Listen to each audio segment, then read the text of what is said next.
can do.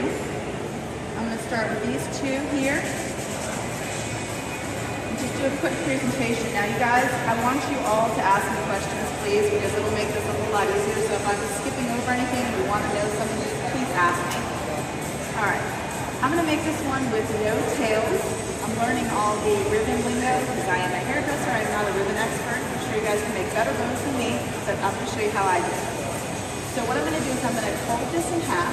I'm going to take my Ornamator, and anybody who wants to try it with me can grab a piece of ribbon and do it. Here we go. I'm going to slide it in like this. The only time I tell all my bow makers, no squishing, no crunching, no crunching, anything that ends in hunch, don't do it. Okay, except for this one part. So we take this, we're just going to slide it in. That's the only scrunching you're allowed to do. And we're going to serve it in now. That just secured my ribbon in there. You can use any ribbon on the Ornamator as long as it fits. So I really do, 2.5 inches or more, sometimes 2. I use 1 inch. Depends on what I'm doing. And I hide things in the tree. It's entirely up to you. I'm looking at the designer's drawing. You show me how to do this, okay? This is a designer's paper clip. So what I'm going to do is I'm going to come in here. I'm going to make 5 loops the same size. Basically, I'm over-directing. That's a hairdresser term. And I'm tightening this in. So I'm doing a loop. I'm trying to think of a song that would be really easy so you guys can remember. I don't sing well.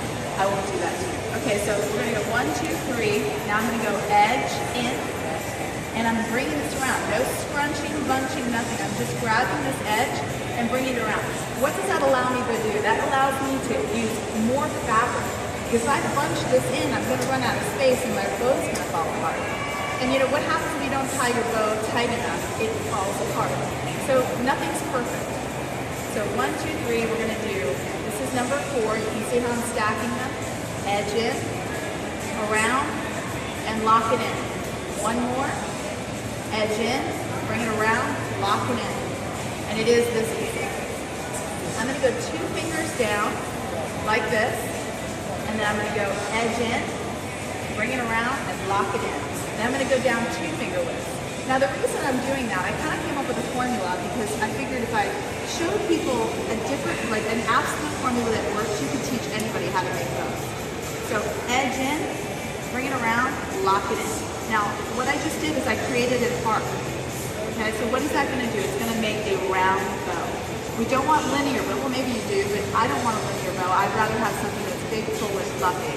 Now keep in mind, you guys, you can do all different types of ways. It's not just this. So we're going to pop this open, and you guys are welcome to, actually let me bring it around. Can I walk over and hand them this bow so they can... I'm going to hand this to you, and you go ahead and pass this around, all right? And just feel the texture, feel how nice and tight that is.